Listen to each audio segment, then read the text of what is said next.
Good evening, sir. Good evening, all the dear delegates.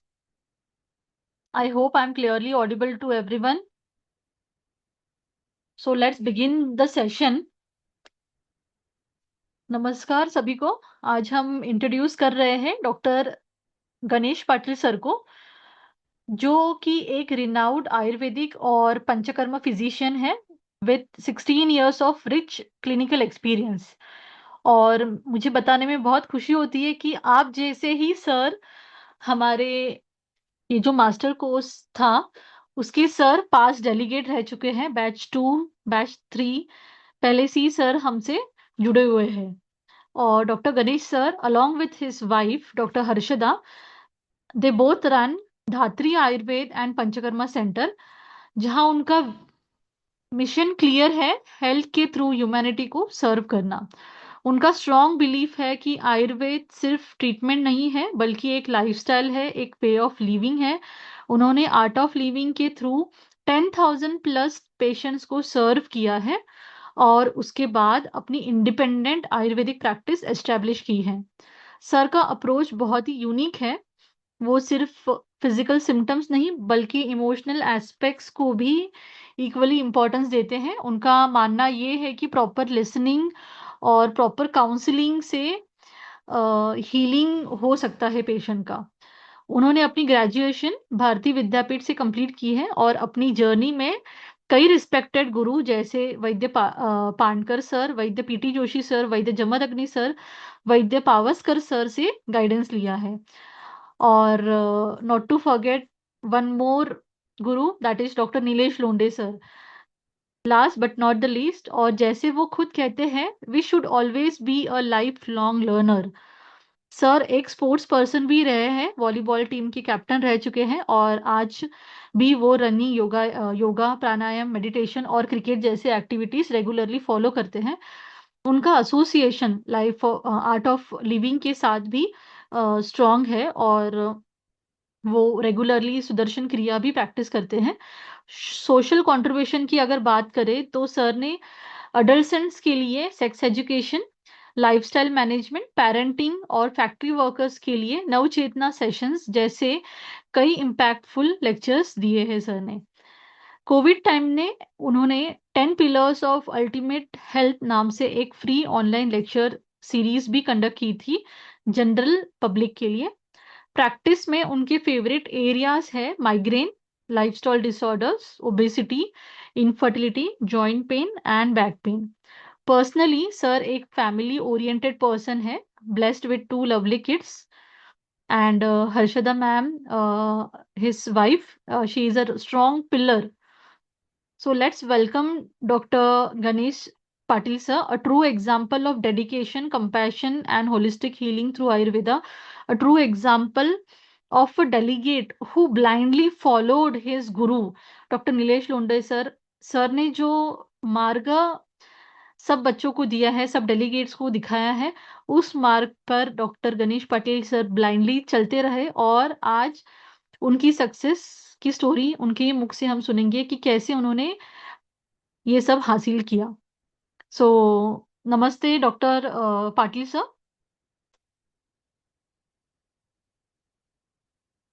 नमस्ते। नमस्ते ma'am, thank you. सभी को मेरा यस। नमस्कार।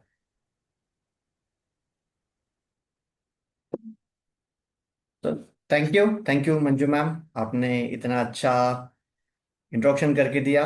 और मैं तहे दिल से धन्यवाद देता हूँ आप सभी का, जो आज आप यहाँ पे आए हो।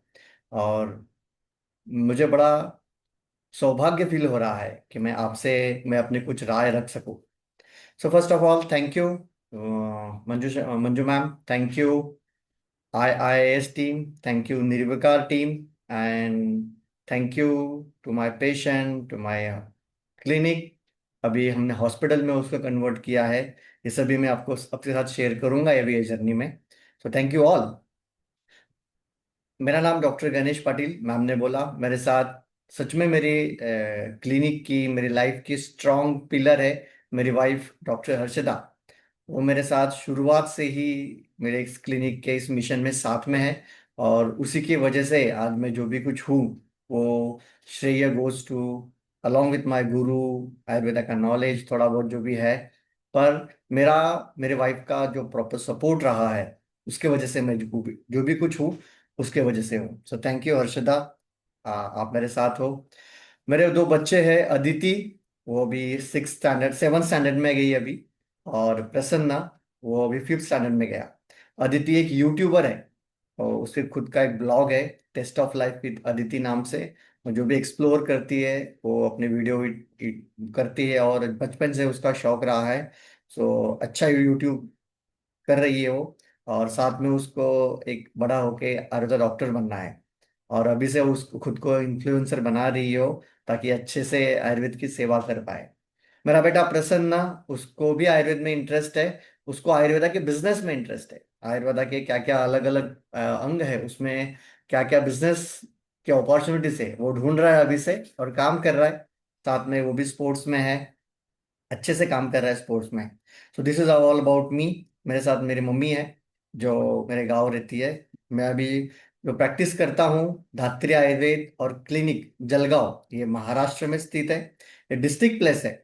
यहाँ पे मैं काम करता हूँ along with my wife doctor Archita. और यहाँ से 35 किलोमीटर पे मेरा नेटिव प्लेस है। It's a taluka place, Jamner करके। वहाँ पे मेरा खुद का घर है, और उस घर में हमने पंचकर्मा का एक अच्छा सा सेटअप कर दिया है। वहाँ पे वीकली मेरी ओपीडी एक वीकली वंस मेरी ओपीडी होती है, वीकली वंस मैम की ओपीडी होती है। और वहाँ पे हमारा जो भरोसेमंद स्टाफ है, वो पूरा का पूरा वो क्लिनिक चलाते हैं। मेरी मम्मी मेरे घर में ही, हमारा अच्छा बंगलो है पापा ने बनाया हुआ, वहाँ पे ही अपना सेटअप है। और मम्मी वहाँ पे कहीं कभी यहाँ पे रहती है। So this is all about me. मुझे सौभाग्य है आप सबके साथ ये जर्नी शेयर करने के लिए। सो आप जैसे ही किसी का सपना होगा एमबीबीएस में जाने का, मेरा भी एमबीबीएस का सपना था। 9 मार्क्स कम आ गए तो एमबीबीएस का एडमिशन नहीं मिला, तो बोले पैसे भर के एडमिशन लेना पड़ेगा, मैं नहीं चाहता था। और फिर मैंने पुणे में अपना एजुकेशन किया, बीएमएस का। और शुरुआत से ही मुझे प्रैक्टिस का बड़ा शौक था। मेरे पापा 2021 में गुजर गए, उनको कैंसर था। और उनका मेरे लाइफ पे बहुत बड़ा असर रहा है। He is my one of the और फर्स्ट मोस्ट ऑफ द गुरु, मैं उनको गुरु के स्थान पे देखता हूँ। और लिटरली एज अ फादर है इसलिए नहीं, पर छोटी छोटी चीजों से उनसे मैं सीखा हूँ। मेरे पापा खुद डॉक्टर थे, वो डीएचएमएस थे, और एलोपैथी प्रैक्टिस करते थे। और मैं बचपन से देखते आया हूँ उनके हर एक पेशेंट के प्रति उनका जो रवैया था। हर एक पेशेंट को कैसे ट्रीट करते हैं, पेशेंट से कैसे बात करते हैं, और छोटी सी छोटी चीजें मैं अपने पापा से सीखा हूँ। जो 4-5 गांव में, it's village place, country place, वहाँ पे वो प्रैक्टिस करते थे। और 4-5 गांव में आज भी उनका अच्छा नाम है। मैंने उनसे जो बात सीखी, इतने सालों में उनको मैंने खेत में भी सलाइन लगाते हुए देखी है, पर नॉट अ सिंगल पेशेंट उनका कभी सेप्टिक हुआ है। क्यों? अच्छे से हाथ धो के क्लीन करके ही वो सलाइन लगाते थे। तो हाइजीनिक स्टेराइलनेस बहुत अच्छा संभालते थे। तो मुझे भी उनके जैसे डॉक्टर बनना था। नंबर मार्क्स नहीं आए, तो मैं चलो बीएमएस करते हैं। वैसे भी बीएमएस के बाद अपने को एलोपैथी प्रैक्टिस करना है करके, मैं बीएमएस में एडमिशन लिया। मैं बोला अपने को ये तो आगे करने का है, कोई जरूरत नहीं है। फिर जैसे जैसे टाइम बीतता गया, second year, third year, final year आते आते मुझे मेरे गुरु मिले, आध्यात्मिक गुरु मिले, श्री श्री रविशंकर जी। मुझे मेरे मामा ने आर्ट ऑफ लिविंग के बारे में बताया। और आर्ट ऑफ लिविंग का एक कोर्स होता है प्राणायाम का, जिसमें सुदर्शन क्रिया सिखाते हैं, मेडिटेशन सिखाते हैं। और लाइफ के लिए आर्ट ऑफ लिविंग, अच्छे से जीवन जीने की एक कला है वो। उसका कोर्स मुझे पसंद आया, मुझे समझ में आया। उस दौरान मुझे भी बहुत स्ट्रेस था, चिंता थी, कैसे होगा, अपने आप पे भरोसा नहीं था कि मैं लाइफ में कुछ कर पाऊंगा, प्रैक्टिस चलेगी नहीं चलेगी, दुनिया भर के पेश जो हर एक को रहते। तो मुझे भी था, और उससे राहत मुझे मिली। उससे निजात पाने के लिए मैं अपने आप को, मुझे सुकून महसूस हुआ।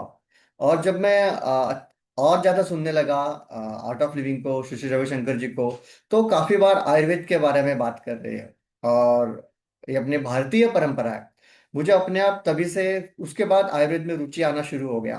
और मैंने देखा यार इतना अच्छा साइंस है, मैं वही करके बोर नहीं होना चाहता। मैंने बचपन से देखा था, कोई भी पेशेंट में अगर दर्द में है तो डाइक्लोफेनाक का इंजेक्शन पापा देते थे। अब वैसा नहीं है। अब आज के बाद अगर मैं करूं, तो अगर पेशेंट को सर दर्द है तो मुझे इसको सूत्रशेखर देना है, योगराज गुगुल देना है, क्या देना है अलग, क्या सोच सकता हूं मैं उसके लिए। ऐसी सोच बरकरार रखेगी, ऐसा मुझे समझ में आया जैसे जैसे मैं आयुर्वेद के बारे में जानते गया। मैं तो फर्स्ट ईयर सेकंड ईयर में अच्छे मार्क्स से पास होते गया, भगवान की कृपा से कभी फेल नहीं हुआ। और अपने को जाके प्रैक्टिस करके ऐसा मैं बिल्कुल बिंदास चल रहा था। पर एक कहीं ना कहीं स्ट्रेस था मन के अंदर। वो स्ट्रेस रिलीफ हुआ जब मैंने आयुर्वेद को समझना शुरू किया। फिर मैं धीरे धीरे समझ लगा कि अपने को आयुर्वेद प्रैक्टिस करनी है। मेरे पापा से बात की कि मुझे आयुर्वेद के बारे में रुचि, मेरा रुझान बढ़ रहा है और मुझे आयुर्वेद का प्रैक्टिस करना है, मुझे एलोपैथिक का प्रैक्टिस नहीं करना है। तो बहुत अच्छे से खुश हुए वो।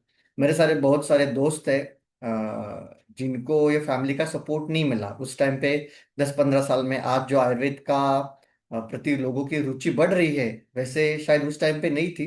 तो बहुत सारे लोगों को घर से ही अ, बहुत बड़ा रेजिस्टेंस आया कि वो नहीं करे। मुझे मेरे पापा ने बड़ा उसको स्वागत किया इस रिजल्ट, और तुम बोलो करो, अलग अलग गुरु के पास जाओ। तो मैं पुणे में था तो Pawaskar sir, Pandkar sir, Jamadagni sir, इनके पास मैं जाने लगा, धीरे धीरे सीखने लगा। और जैसे मेरा इंटर्नशिप खत्म हुआ तब मेरे इन वैद्यों के पास जाना शुरू ही था। तब मुझे अपॉर्चुनिटी मिली आर्ट ऑफ लिविंग के बैंगलोर सेंटर में मैं गया था। अब बैंगलोर में मेन सेंटर है, पूरा इंटरनेशनल आश्रम है आर्ट ऑफ लिविंग का। तो वहाँ पे मैं गुरुदेव से मिलने गया, अभी मेरा प्रैक्टिस शुरू करना है करके। और आयुर्वेद का मैंने जगह ढूंढना शुरू कर दिया था। तब मुझे समझ में आया कि आर्ट ऑफ लिविंग में अलग अलग कैंप्स हो रही है और उनको डॉक्टर्स की जरूरत है। अगेन मैंने पापा से बात किया, पापा बोले तेरे को जितना अभी एक्सपीरियंस लेना है तू ले ले, जितना तेरे को करना है घूम ले। और मेरे सर वैद्य जमदग्नि सर बोलते थे, वो मराठी में बोलते थे, फिरनारालाच मध मिळेल।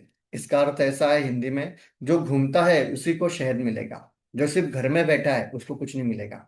तो आर्ट ऑफ लिविंग के प्लेटफॉर्म पे फ्रॉम नॉर्थ टू साउथ और from east to west all over India मुझे 2 साल अच्छे से घूमने को मिला ना। 10,000 पेशेंट का रिकॉर्ड है, उससे कई ज्यादा देखे होंगे जो अनरिकॉर्डेड है। पता नहीं था इसका रिकॉर्ड कैसे रखना, क्या रखना। बहुत हजारों पेशेंट देखे, दिन भर में 70, 80, 90, 100 पेशेंट तक देख लेता अलग अलग कैंप्स में आर्ट ऑफ लिविंग के। उस समय पे काफी कॉन्फिडेंस बढ़ा आयुर्वेद का, और जैसे देख रहा था कि पेशेंट ठीक हो रहे हैं। आयुर्वेद के ऊपर श्रद्धा होना जरूरी है। हमें जीवन में हमेशा 3 चीजों पे संशय होता है, अपने वेदों में बोला है। सबसे पहला संशय होता है अपने गुरु के प्रति संशय, कि जो मार्ग मैंने चूज किया है वो सही है कि नहीं है। जैसे आयुर्वेद भी अपने चरक सुश्रुत वाग्भट अपने गुरु है।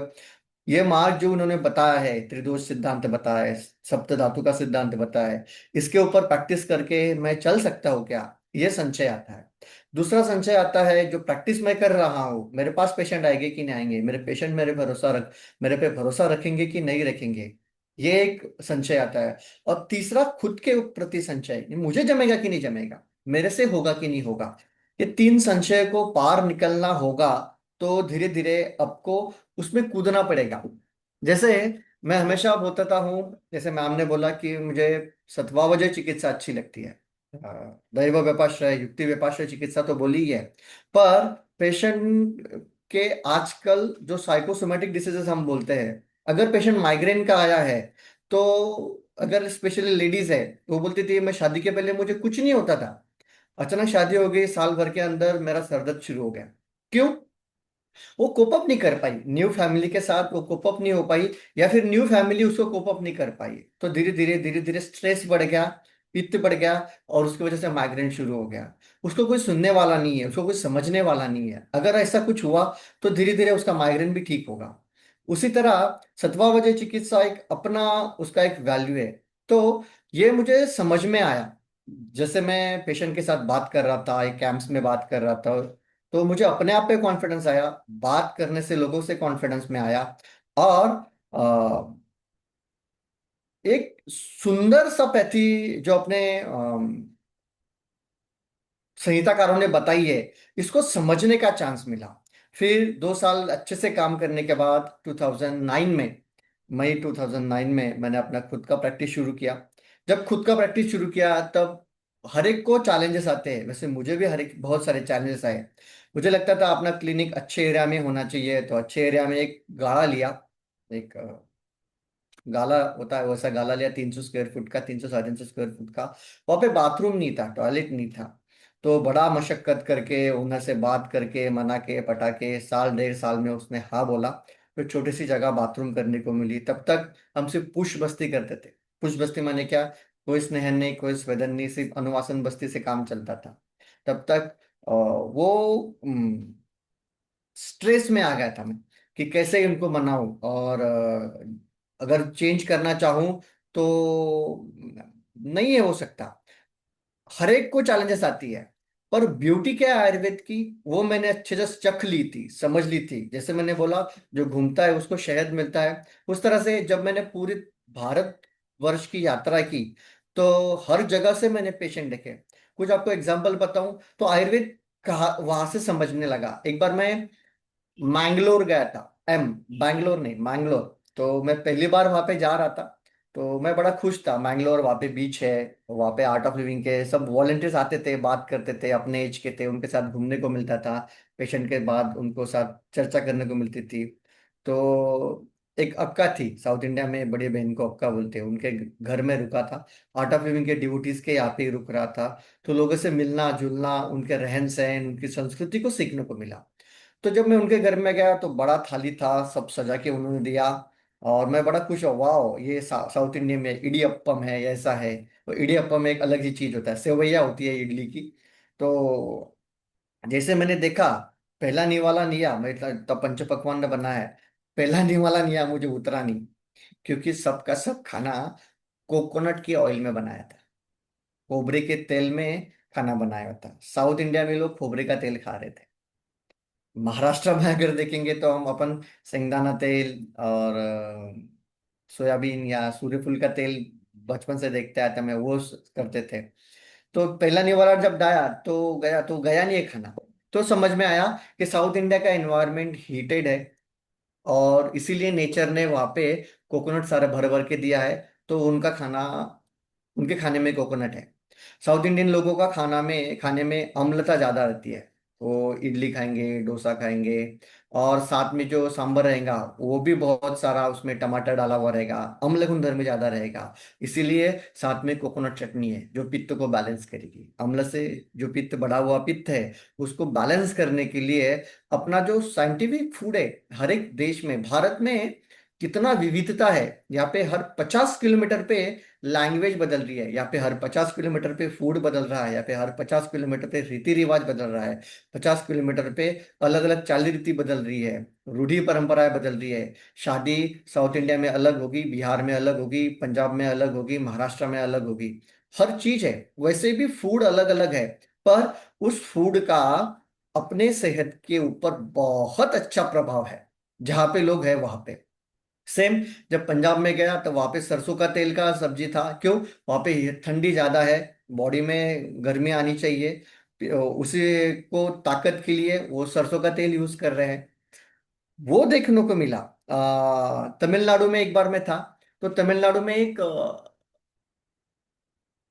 लोकल विलेज था, वहां पे मैं था। और काफी बड़े रिच इंसान थे वो। उनका किचन बड़ा अलग था।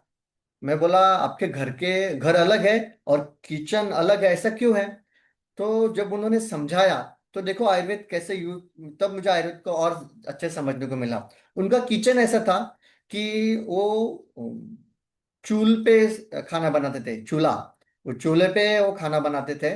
और वो चूल्हे के ऊपर जो खाना बनता था, उसकी जो भाप, उसकी जो फ्लेवर, गर्माहट आती थी, वो गर्माहट ऊपर जाती थी। और ऊपर उन्होंने चावल के कटोरे भरे हुए थे, चावल के कटोरे रखे हुए थे जो पोरस थे, उसके अंदर वो हीट जा पाएगी। और वो बोलते थे कि हम 2 साल तक उस चावल को, यहाँ की हीट देती है, खाने के अंदर की हीट देते हैं, और फिर उस चावल को खाते हैं। आयुर्वेद के अगर हिसाब से हम देखेंगे, तो आयुर्वेद ने बोला है, पुराण अन्न, नव नव धान्य से प्रमेह की संप्राप्ति बढ़ती है, ये हमने देखा है। तो पुराण धान्य खाते हैं तो अपने आप हम डायबिटीज से दूर रहेंगे, प्रमेह से दूर रहेंगे। और चावल अगर आप देखेंगे, धान की खेती अगर देखेंगे, तो धान की खेती पानी के बिना नहीं चलेगी, कीचड़ के बिना नहीं चलेगी। धान जब लगाते हैं, धान का जब बीज बोते हैं ना, तो वो बीज बोने के लिए कीचड़ लगता है।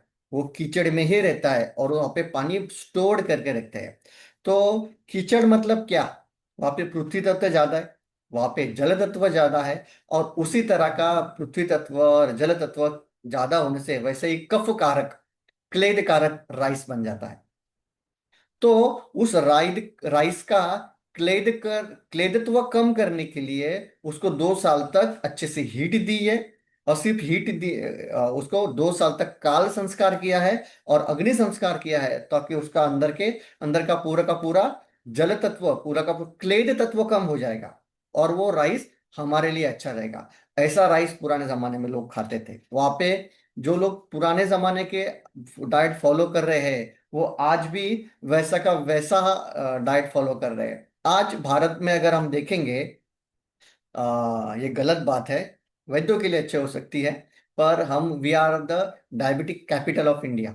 आज हमारे देश में, हम जब बचपन में देखते होंगे तो कैंसर गांव में किसी एक को होता था। आज हम थोड़ी थोड़ी जगह पे कैंसर के पेशेंट बढ़ते देख रहे हैं। हम क्या ओबेसिटी के शिकार होते जा रहे हैं, अनएक्सप्लेन इनफर्टिलिटी, अलग अलग तरह की इनफर्टिलिटी, तरह तरह के लाइफस्टाइल डिसीजेस। क्यों फॉलो कर रहे हैं? ताकि क्योंकि हम अपने शास्त्र से हट रहे हैं, हम आयुर्वेद के लाइफस्टाइल से हट रहे हैं। ये मैंने देखा। तो ऐसे बहुत सारे एग्जाम्पल है। विद इन टाइम मेरे को सब आपको बताना है, इसलिए आपको 2-3 एग्जाम्पल बताए। अगेन फॉरवर्ड जाऊं तो मैं अपना क्लिनिक का फिर प्रैक्टिस शुरू किया। 2009 में मैंने प्रैक्टिस शुरू किया। वहां पे बाथरूम नहीं था, मैंने आपको बोला, बड़ा मशक्कत करके समझाया उस ओनर को। और वो ओनर क्यों माना पता है क्या? ओनर का चचेरा भाई एक बार ओनर के घर आया था। वो गाड़ा था और गाड़े के पीछे उसका बंगलो था। आगे पीछे 6 या 7 गाले थे। सबको उसको रेंट में दिया था, वो रेंटेड गाला था। और पीछे उस ओनर का हाउस था। तो शाम के 7:30-8 बजे होंगे, ओपीडी मेरे खत्म हो रही थी। तभी वो बोला, यार मेरे भाई है, इनको बहुत पेन है। उनको लेफ्ट टेस्टिस में बहुत जबरदस्त पेन था।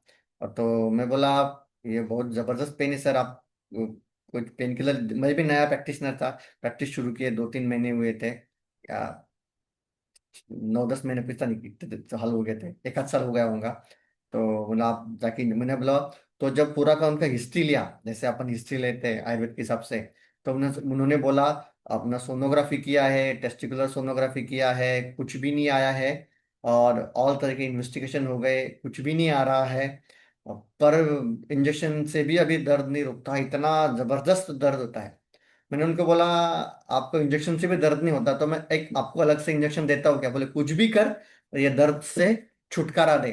तो मैंने एंकल से उनका रक्त मोक्षण किया। उनको लेफ्ट रोशन में तकलीफ थी, तो लेफ्ट एंकल से रक्त मोक्षण किया। जस्ट कुछ भी नहीं दिया उनको, 1 चम्मच घी पीने को दिया गर्म पानी में, और सद्य स्नेहन करके, और निडल से 40-50 ml खून निकाला। और जैसे जैसे खून निकल रहा था, रक्त मोक्षण हो रहा था, वैसे वैसे उनके वेदनाएं कम होती रही थी। और बोले, "अरे, आपने क्या फास्ट इंजेक्शन दिया!" तो मेरा इतना फास्ट तो किसी में कोई इंजेक्शन से मेरा दर्द ठीक नहीं होता था। तो बड़ा हुआ वात था, रक्तगत वात था, वो ठीक हो गया। मैंने अपने हिसाब से किया। और उसके बाद वो पेशेंट का कभी भी वृषण में प्लेन नहीं हुआ, पेन नहीं हुआ। बोले, यार एक इंजेक्शन में ऐसा क्या काम हो गया? तो मैंने ओनर को समझाया, इसको रक्तमोक्षण बोलते हैं। रक्तमोक्षण पंचकर्मों से एक क्रिया है। उसी तरह बस्ती होता है, वमन होता है, विरेचन होता है। उसके लिए मुझे बाथरूम और एक टॉयलेट की नीड है। तो ओनर ने हाँ बोला, एक छोटी सी स्पेस दी। तो वहाँ पे हमने छोटा सा बाथरूम यूज किया, छोटा सा बाथरूम लगाया, एक छोटा सा पंखा लगाया। और वो पंखा, ताकि वो पेशेंट जब जाता था, क्योंकि वो गाला था और ऊपर बहुत गर्म होता था, वहाँ पे कोई वेंटिलेशन नहीं था, तो छोटा सा पंखा लगा के वो काम चलाया। धीरे धीरे करते करते फिर उसी साल मेरी शादी हुई। हर्षदा मेरे साथ जुड़ गई। वो भी एक अलग स्टोरी है। मैं मेरी अरेंज मैरिज है। जब मेरे वाइफ को मैं देखने गया, मुझे ऐसे पता चला कि ऐसी ऐसी लड़की है, बीएमएस किया हुआ है। तो मैंने उसको बताया कि मुझे आयुर्वेद पसंद है। और आपको मैं 2 बार का खाना दे सकता हूँ, इतना तो मुझे कॉन्फिडेंस अब आ गया है। मेरे मई में मेरा क्लिनिक शुरू हुआ और नवंबर दिसंबर में मेरी शादी हुई। अगस्त सितंबर में उनको मिलने गया था मैं। तो मैं बोला 2 बार का मैं खाना दे सकता हूँ, इतना मेरे को कॉन्फिडेंस आ गया। एलोपैथी प्रैक्टिस मैं करूंगा नहीं, जॉब में करूंगा नहीं। आपको पसंद है तो हाँ बोलो, नहीं तो आप नहीं बोल सकते। तो वाइफ ने बोला मुझे भी आयुर्वेद ही पसंद है, मुझे ऐसा ही लड़का चाहिए था। तो कुछ ज़्यादा वो झंझट नहीं हुई। हर्षदा मेरे साथ जुड़ गई।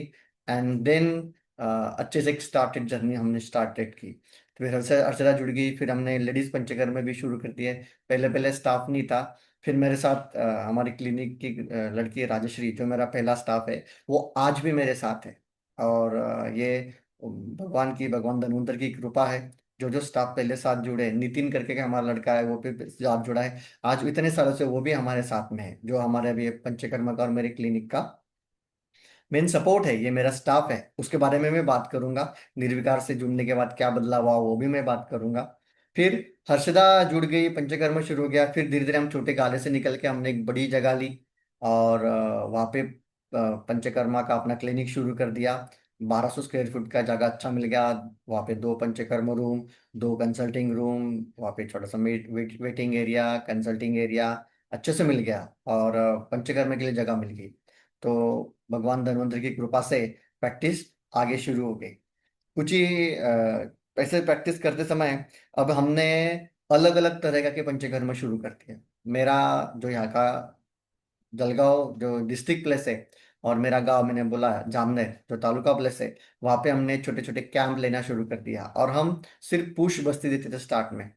पुष बस्ती माने क्या? जैसे हमारे गुरुवर्य वैद्य प्रताप जोशी देते थे, वो सिर्फ तेल का अनुवासन बस्ती और सस्नेह निरूह। सस्नेह निरूह मतलब क्या? पहले तेल और थोड़ा सा काढ़ा, ऐसा सस्नेह निरूह, ऐसा प्लेन। क्योंकि उतना सारा पैसा पॉसिबल नहीं था लोगों को देना, या फिर हम मांग नहीं पाते थे। हम मुझे नहीं पता क्या हो उसमें। पर ऐसे हमने कैंप शुरू कर दिए, और पुष्प बस्ती माने कोई स्नेह नहीं, कोई स्वेदन नहीं, काम शुरू कर दिया। ऐसे करते करते एक दिन मेरी कजिन है अनीता, उसका वो उसके लड़के को लेके आई और बोले ये रात भर सोने नहीं दे रहा, इसको अस्थमा है, कुछ भी करो। और वो मेरे सामने ही वो लड़का एकदम इतनी जोर से सांस ले रहा था, मुझे लगा सांस रुक गई तो ये इसको क्या हो जाएगा। हर्षदा को बोला अपन क्या कर सकते हैं। हर्षदा बोली इसको पंप देना पड़ेगा। बोले 3 बार उसको बाहर वेटिंग रूम में पंप दिया था, 2 3 पेशेंट थे, उसको लेने के बाद उसको अंदर लिया, पंप दिया, वो कुछ लेने का नाम नहीं बोल रहा। तो बोली 3 4 तरीके के पंप भी देके हुए हैं, वो कुछ नहीं उसको फर्क पड़ रहा। कुछ भी कर, तेरे को लेना है, उसको ठीक करना है। हर्षदा बोली अपन इसको वमन दे क्या, सद्यो वमन। मैं बोला इतना रिस्की है। बोले अपनी बहनें तो है उसके। अभी जब निर्विकार से जुड़ा, तब ये कंसेंट फॉर्म ये सब चीजें मैं आपको बताने बताने वाला हूँ। तब तो हम कुछ भी नहीं लेते थे, नो कंसेंट फॉर्म नहीं, कुछ भी नहीं। यष्टि मधु का फांड बनाया इमिडिएटली, उसको पिलाया, थोड़ा सा मदन फल डाला, और बड़ा बड़ा बड़ा बड़ा उसका पूरा कप, 1 गिलास पिलाते थे, 2 3 गिलास बाहर निकलता था, 1 गिलास पिलाते थे, 2 3 गिलास बाहर निकलते थे। 5 6 उल्टी में उसका पूरा कफ निकल गया। जैसे उसका पूरा कफ निकल गया, वो शांति से बैठ गया। जैसे बैठ गया, वो अगले 10 मिनट में सो गया। मैं जब ओपीडी खत्म होने का टाइम आया, मैं बोला कि इसको उठाते नहीं, बोले उसको सोने दे, कितने दिनों के बाद इसको सोते हुए देख रही हूँ मैं। तो दोपहर का ओपीडी तेरा खाना खा के मैं यहीं पे बैठी हूँ। वो मेरी बहन बोली, कजिन बोली, मैं मेरे बेटे के साथ। वो शाम को 7 साढ़े 7 तक सोया रहा। और उसके बाद वो 6 7 महीने उसकी ट्रीटमेंट चली आगे, और फिर उसका पूरा का पूरा अस्थमा ठीक हो गया। ऐसे हम धीरे धीरे पंचकर्म की प्रैक्टिस कर रहे थे। और फिर साथ में जुड़ गए फिर निर्विकार हॉस्पिटल। जैसे ही हम अच्छे से काम कर रहे, अच्छे से काम करते करते कुछ तो कमी है ऐसा लग रहा था। कुछ तो कमी है ऐसा लग रहा था, पर क्या कमी है ये समझ में नहीं आ रहा था। तो हर्षदा साथ में थी, इसलिए हम दोनों एक दूसरे को सपोर्ट करके, एक दूसरे को हिम्मत देके बहुत सारे वमन कर रहे थे, बहुत सारे विरेचन कर रहे हैं, आज भी चालू है। और सो के ऊपर वमन विरेचन ऐसा हम चल रहे थे, पर हर वमन के पहले थोड़ा सा कुछ ना कुछ डर, कुछ हो जाएगा क्या, कुछ हो जाएगा। आज भी वो डर है। पर एक सुकून ये मिला नीलेश सर से मिलने के बाद, निर्विकार हॉस्पिटल से जुड़ने के बाद, कि भैया कंसेंट फॉर्म है तो कंसेंट फॉर्म ले ले, और कंसेंट जो भी होना है होगा। अब तक क्लिनिक में 4-5 पेशेंट ऐसे आ गए थे भाई, कोई वेटिंग रूम में बैठा है, वहीं पे उसको उसको चक्कर आके वो गिर गया, उसको पानी डाला तो ऊपर से आ गया। फिर हमने रक्त मोक्षण करके एक अपना औषध बनाया खुद का। एक छोटा बच्चा था सोरेसिस का, उसका पश्चात पश्चात शोधन बोला है सोरेसिस के पेशेंट को। तो वैसे हम उसको वमन विरेचन के साथ रक्त मोक्षण करते थे। एक दिन रक्त मोक्षण करते करते उसका क्यूबाइडल फोसा से रक्त मोक्षण कर रहे थे, रक्त मोक्षण करते करते ही उसको चक्कर आ गए। जैसे चक्कर आ गए तो उसके मुंह पे पानी डाला, थोड़ी देर के बाद वो उठ गया। तब वैद्य प्रताप जोशी, लक्ष्मी विलास, सीतोपलादी, सूद शेखर ऐसा एक पाउडर बनाते थे, और उस पाउडर को चटाया, उसको ठीक हो गया।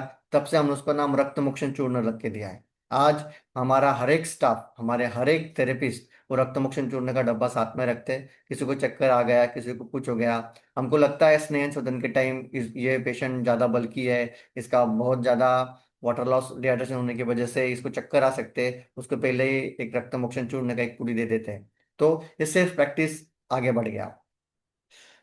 नीलेश सर के पास आने के बाद जो अभी मंजू मैम ने बोला, ये कोर्स किया ऑनलाइन, और ऑनलाइन ही सर से जुड़ा पहली बार। और ऑनलाइन ये कोर्स करने के बाद ये समझ में आया कि यार बहुत अच्छे से काम हो सकता है, क्या क्या सीखने को मिला। तो नीलेश, मैं एक पहले बात, जैसे मंजू मैम ने बोला कि लाइफ लॉन्ग लर्निंग, पढ़ने का शौक है, मैं काफी पढ़ते रहता हूँ, और वो पता नहीं ऊपर से आई हुई देन है। तो एक बार मैंने पढ़ा था OQP फॉर्मूला। OQP माने ओनली क्वालिटी पीपल। अगर आपको लाइफ में सक्सेसफुल बनना है, अगर आपको लाइफ में कुछ हासिल करना है, अगर अपने लाइफ को सक्सेसफुल बनाना है, तो आपको ऐसे लोगों को साथ रहना, जुड़ना पड़ेगा, रहना पड़ेगा, जो ऑलरेडी उस लेवल पे चल रहे हैं, ऑलरेडी उस मार्ग पे चल रहे हैं। तो उसको बोलते हैं OQP, only quality people. So you are not the what people are, you are saying you are the average of 5, you are the average of 50। जो 5 लोग आपके साथ उठते बैठते, आप जो 5 लोगों के साथ आप उठ बैठ रहे हो, उसका एवरेज आप हो। अगर हम 50 लोग लेंगे, जो 50 लोगों के साथ आप उठते बैठते हो, दिन भर आपका समय बिताते हो, उस 50 लोगों का एवरेज आप हो। So choose your circle wisely, choose your friend wisely, ऐसे बोलता है। तो भगवान की कृपा से एक अच्छे मेंटोर मिल गए फ्रेंड के रूप में, गुरु है नीलेश सर। उनसे जब देखा तो छोटी छोटी चीजों से लेकर अच्छा काम किया है। सबसे पहले हर एक चीज का डॉक्यूमेंटेशन, छोटी सी छोटी चीज का डॉक्यूमेंटेशन किया है। अगर आपके पास आप रक्त मोक्षण कर रहे हो, आप विदग्नि कर रहे हो, क्यों? क्योंकि एक हर एक डॉक्टर के मन में एक छुपा डर रहता है कि मैंने पेशेंट को कुछ भी नहीं किया, मैंने पेशेंट को पंचकर्म लिख के दिया, हमारा थेरेपिस्ट उसको पंचकर्म ले रहा है, वो सिर्फ एंट्री किया पंचकर्म के रूम में और चक्कर आके गिर गया, कुछ खुदा खुदा ना खास्ते करके कुछ कुछ हो गया उसको, अपन क्या कर सकते हैं? ये एक डर हमेशा रहता है, और इस डर के साथ जीना एक आदत सी बन गई थी, पर वो तकलीफ देता है अंदर से। क्यों जीना? आपके पास पेशेंट आ रहा है, उसका OPD का कंसेंट ले लो, उसको सब समझाओ हमारे दरवाजे से क्या हो सकता है, क्या नहीं हो सकता। हम कुछ पेशेंट को मारने के लिए नहीं बैठे, हम हमारा इंटेंशन प्योर है कि हमको पेशेंट को ठीक ही करना है, हमारा इंटेंशन क्लियर है, हमको पेशेंट को अच्छा ही करना है। पर क्या हो सकता है किसके साथ, लाखों में करोड़ों में एक केस हो सकता है, और वो हमारे साथ हो सकता है, पता नहीं। और फिर वो डर के साथ जीने का कोई मतलब नहीं है। OPD का कंसेंट ले लो, पंचकर्मा ले रहे हो, पंचकर्मा का कंसेंट ले लो, IPD कर रहे हो, IPD का कंसेंट ले लो। इतनी छोटी सी बात है, और नीलेश सर ने निर्विकार हॉस्पिटल में ये सब चीजें इतनी अच्छी बनाई है, हमको कुछ करने की जरूरत नहीं है। उनका सबसे बड़ा गुणधर्म नीलेश सर का ये है कि वो, मैं बोलता हूँ, गो गिवर, सिर्फ देने के लिए आया है वो आदमी इस धरती पे के ऊपर। और सिर्फ वो नहीं, सारिका मैम उनकी मिसेस, सिर्फ उनकी मिसेस नहीं, उनका स्टाफ, उनके सब डॉक्टर्स, आप अभय से मिलो, अक्षय से मिलो, प्राजक्ता मैम से मिलो, उनके स्टाफ से मिलो, उनके पंचकर्म थेरेपिस्ट से मिलो, शरद भाव से मिलो, मंगला मौसी को मिलो, किसी से भी मिलो, वो सब देने के लिए बैठे। आप अपने क्वेश्चन पूछो, वो आपको देंगे। नीलेश सर को आप इस कोर्स के दौरान 100 क्वेश्चन पूछो, जब तक हर एक क्वेश्चन का आंसर नहीं दिया जाए वो नहीं छोड़ते। पूरे के पूरे क्वेश्चन खत्म हो जाएंगे आपके, तब वो बोलते चलो बाय गुड नाइट। और क्या चाहिए? ऐसा मार्ग हमें प्लेटफॉर्म ये ऑनलाइन के माध्यम से मिल रहा है। ये आयुर्वेद का बहुत बड़ा दायित्व है, आयुर्वेद के लिए बहुत बड़ा उपकार है ये। मैं, Manju ma'am, Lalit sir, IIAS की टीम और निर्विकार की हर टीम और हर जो जो डॉक्टर्स निर्विक IIS के प्लेटफॉर्म पे आ रहे हैं, उन सब का तहे दिल से धन्यवाद देता हूँ। एज ए डॉक्टर हमें क्या देखना है? एज ए डॉक्टर हमें क्या देखना है? तो एक सिस्टम है कि नहीं हमारा पंचकर्मा का, जो भी है अपने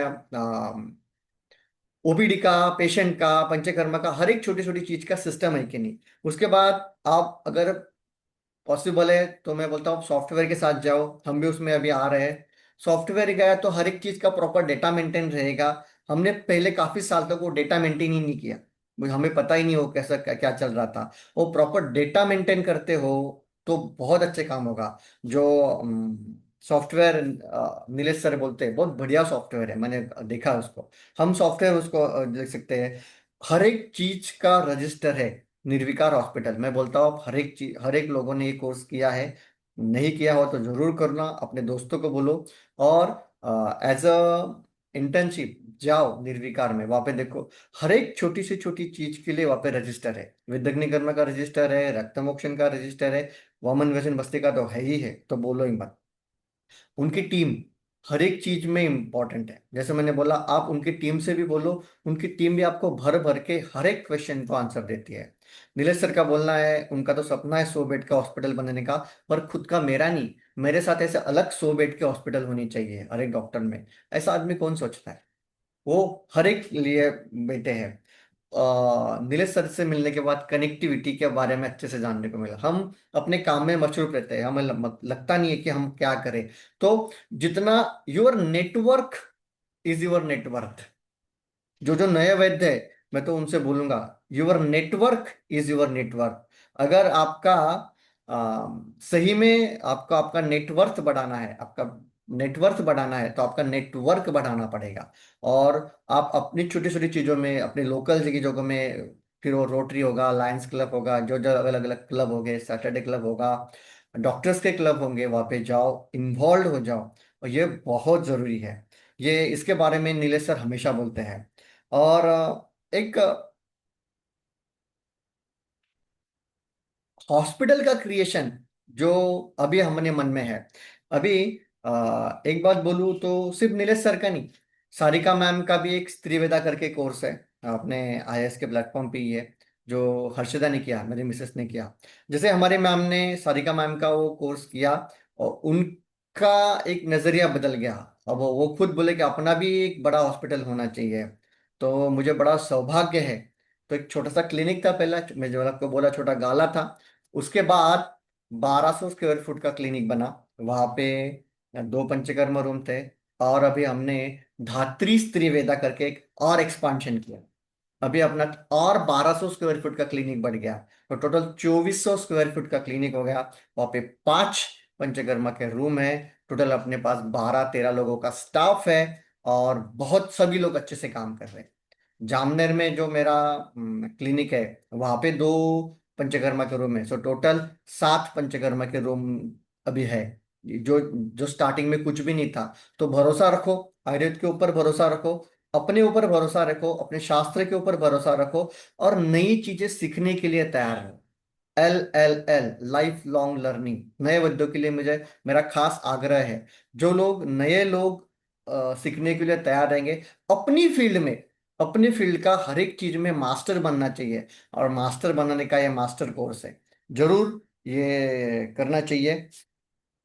अ, मेरे मिस रत, हाँ मैं क्वेश्चन का आंसर दूंगा बाद में। हाँ, आप डालते रहो क्वेश्चन, जो भी है रक्तमोक्षण चूर्ण का फॉर्मूला, लक्ष्मी विलास, सितोपलादी और सूचक। और थोड़ा सा उसमें सीता डाल सकते हो या फिर ग्लूकोज पाउडर डाल सकते हो ताकि ज्यादा बन जाएगा। तो स्त्रीवेदा कोर्स किया मैम ने, और अभी धात्री स्त्रीवेदा हमने शुरू कर दिया है। अभी अलग अलग काम शुरू कर रहे हैं, 2400 स्क्वायर फुट का क्लिनिक बन गया है। और सबसे मुझे सौभाग्य की बात है इस प्लेटफॉर्म पे बताने के लिए, अभी अपना 5 बेड का हॉस्पिटल रजिस्टर हो गया है। अभी ये क्लिनिक टू हॉस्पिटल अपन जा रहे हैं, और धीरे धीरे इसको और बड़ा करना है, करते रहेंगे। अगर हमारे बच्चे अगर इसमें आते हैं, उनका दोनों का इच्छा है ही, तो और बनाते रहेंगे, बनते रहेंगे और करते रहेंगे। ये कारवां चलता रहेगा। नए यहाँ पे जो जो वैद्य है उनको सबको मेरा एक आग्रह ये है कि दैव व्यपाश्रय चिकित्सा, सत्वावजय चिकित्सा और युक्ति व्यपाश्य चिकित्सा, ये चिकित्सा के अंग है। क्या करना है, जिनको शुरुआत में लगता है प्रैक्टिस का कॉन्फिडेंस नहीं है, उनको अगर मैं बोलूं कुछ नहीं करना, हमको त्रिदोष समझना है, सप्तधातु समझना है, तीन मल को समझना है, त्रयोपस्तंभ को समझना है। त्रयोपस्तंभ को वो बिल्कुल हल्के में नहीं लेना। ये प्रैक्टिस में बहुत कारगर है। आप अगर अभी मैं सत्वावजय चिकित्सा की बात करूं, तो सत्वावजय चिकित्सा में आज स्पेशली जो हर एक कोई पेशेंट है, मैं मेरा तो मानना है अभी इतने सालों का एक्सपीरियंस में, हर एक डिसीज ये साइकोसोमेटिक डिसीज है। एक बार मैंने जमदग्नि मैम से सुना था, जब मैं उनके साथ पढ़ रहा था, वो बोल रही थी, मराठी में बोलती थी, मी लोकां बायांच्या ग्रहण्या ठीक करते आणि त्यांना कसे काय मुलं होतात मला माहित नाही। इसका मीनिंग ये है, अगर मेरे पास कोई इन्फर्टिलिटी के पेशेंट आती है, तो मैं उसको इन्फर्टिलिटी ठीक नहीं करती, मैं उसकी ग्रहणी ठीक करती हूँ, और फिर वो अपने आप कंसीव हो जाती है। क्यों? ये बहुत इंपॉर्टेंट है। आज अगर स्ट्रेस ले लेके गृहिणी के पेशेंट का दिमाग सो दिमाग में सिर्फ पेट के बारे में सोचता रहेगा, और पेट में हमेशा दिमाग के बारे में चलता रहेगा, मुझे ये नहीं पचता, मुझे वो नहीं खाते रहता। ऐसे अगर पेशेंट को हम शांति से बस सुनते हैं, लिसन करना है। देखो, मैं हमेशा बोलता हूँ अपने स्टूडेंट्स को भी, hearing and listening are different. Listening माने क्या? वो सामने वाला पेशेंट आपके साथ क्या बोल रहा है, वो आपने अच्छे से सुना, आपने उनकी बात अच्छे से सुनी है। ये उनको समझना चाहिए कि मेरे डॉक्टर ने मेरी बात अच्छे से सुनी है, और जो मैंने उनकी बात सुनी है, ये मेरे पेशेंट को समझा है। ये मुझे समझना चाहिए कि हाँ, मेरे पेशेंट ने जो बात बोली वो मुझे समझी है, ये मेरे पेशेंट को समझा है, और उनको समझा है, ये मुझे समझा है। इसको बोलते हैं लिसनिंग। लिसनिंग करते हैं तो पेशेंट का डॉक्टर के साथ एक ट्रस्ट बैठता है।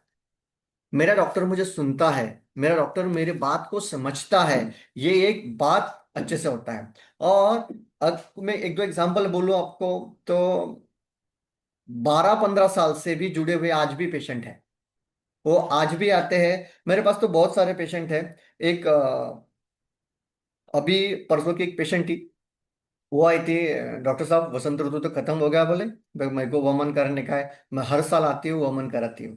वो एक पेशेंट है, 7-8 साल पहले आई थी, क्रोनिक अस्थमा का पेशेंट थी, और उनको हमने वमन किया, और उनको बोला था मैंने, अभी आपको तो रसायन ट्रीटमेंट में चल रहा हूँ, अपुनर्भव चिकित्सा आपकी चल रही है, पर आपको हर साल वसंत ऋतु में आके सिर्फ वमन करके जाना है।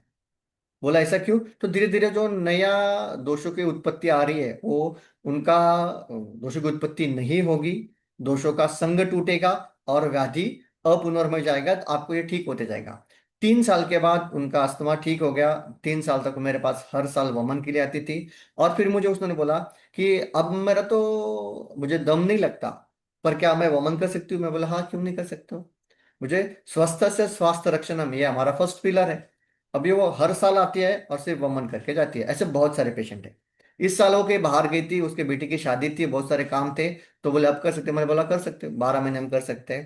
पर जो जो व्याधि है, उसको जो जो जरूरत है, उसको पंचकर्म करना जरूरी है। मेरे पास दूसरे एक पेशेंट है, बहुत पुराने पेशेंट है।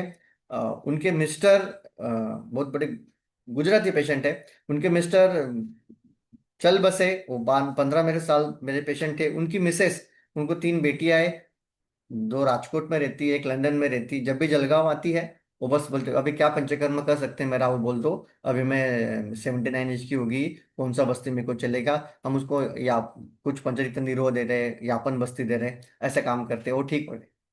तो पेशेंट का ट्रस्ट बैठेगा अगर हम पेशेंट को अच्छे से सुनते हैं। और पेशेंट, जैसे मैंने आपको बोला, पेशेंट की बात हमने सुनी है, ये पेशेंट को समझने के लिए उनको रिक्रिएट करना जरूरी है, उनको समझाना जरूरी है। पेशेंट, अगर एक पेशेंट आपको बार बार बोल रही है मेरा सर दर्द दुखता है, डॉक्टर मेरा बहुत सर दुखता, डॉक्टर मेरा बहुत सर दुखता, डॉक्टर मेरा सर दुखता, मेरे खाना खाती है सर दुखता, चाय पीती हूँ सर दुखता, मैंने थोड़ा सा प्रवास किया मेरा सर दुखता, मेरे को नींद नहीं लगी मेरा सर दुखता। अगर आप उनको बोलते हो हाँ आप चाय पीते हो तो आपका सर दुखता है, आप जब प्रवास करते हो तो आपका सर दुखता है, आपका अगर कभी कभी नींद टूटी तो आपका सर दुखता है, तो उसको लगता है यार मेरी बात मेरे डॉक्टर ने सुनी, बहुत सारा ठीक होगा। और ये अच्छे लिसनिंग के लिए है। अच्छे लिसनिंग में क्या होता है, हमको त्रिदोष उसका निकालना इजी होता है, ये वातज है, पित्तज है कि कफज है। एक बार उसको समझ में आ कि ये वातज है, पित्तज है, कफज है, तो हमारी चिकित्सा और इजी हो जाएंगी। जितना हमारा हमारी चिकित्सा में इजी होने के लिए हमको वो जो बात कर रहे दर्शन स्पर्शन और प्रश्न, तीन प्रमुख चिकित्सा, हमारे तीन प्रमुख परीक्षण हमको बोला है। तो प्रश्न पूछते समय, बात करते समय हमको ये इजीली समझ में आएगा कि ये वातज है, पित्तज है, कफज है, हमको ट्रीट करना इजी हो जाएगा। बहुत सिंपल है। अगर पेशेंट बार बार बार बार बार बार बार बार वही चीज कर रही है, वातज है, समझ जाना। अगर पेशेंट बोल रही है एसिडिटी भी होता है, जलन भी होता है, पेट भी साफ नहीं होता, कभी मोशन नहीं होता, कभी 3 4 जान बहाना पड़ रहा है, कुछ ना कुछ पित्त की गड़बड़ है। हाँ बोले बोले मेरा आए पेट ना ही साफ तुझे नहीं होता, अस्पताल गए ना आपको बोले भूख ही नहीं लगती, आम आम बन रहा है, या फिर कफ का प्रकोप है, वो हमको समझ गया, तो बात खत्म। ओबेसिटी का पेशेंट अगर आप लेते हो, कोई पेशेंट बोलते हैं डॉक्टर साहब मैं कभी कभी एक कपड़ा जो मैंने नया ड्रेस लिया कभी मुझे होता ही नहीं है, कभी कभी बहुत लगता है छोटा सा हो जाता है, तो समझ जाता है ये इस ओबेसिटी के साथ शोथ भी है। अब शोथ कौन सा है, वातज है, पित्तज है, कफज है, ढूंढो।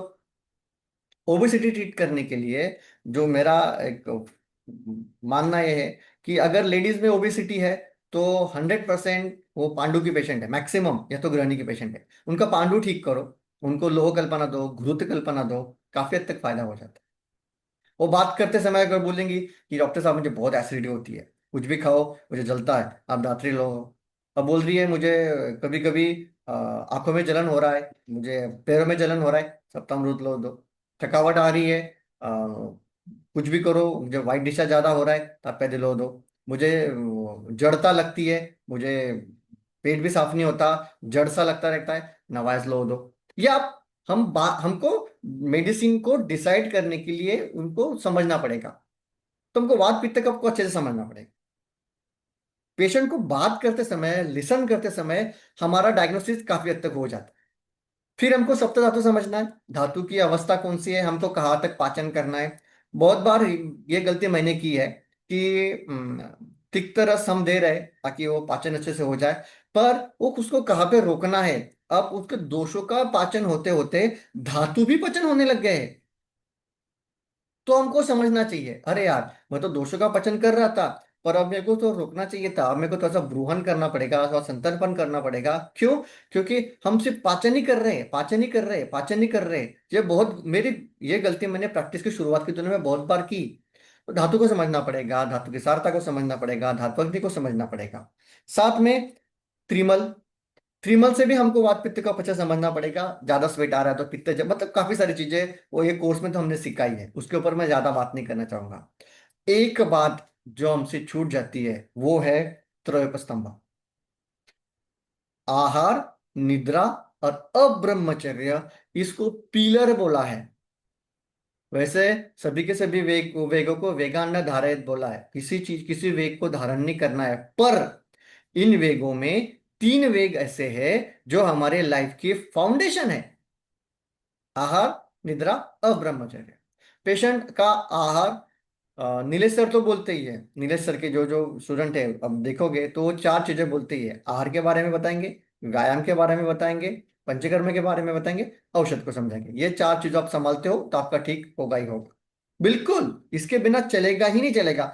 आपको आहार समझाना पड़ेगा उसका। जब आप बात कर रहे हो तभी आपका कौन सा हेतु है, उसका लक्षण क्या है, उसकी चिकित्सा क्या है, अपने आप कैलकुलेशन मन में शुरू हो जाएगा।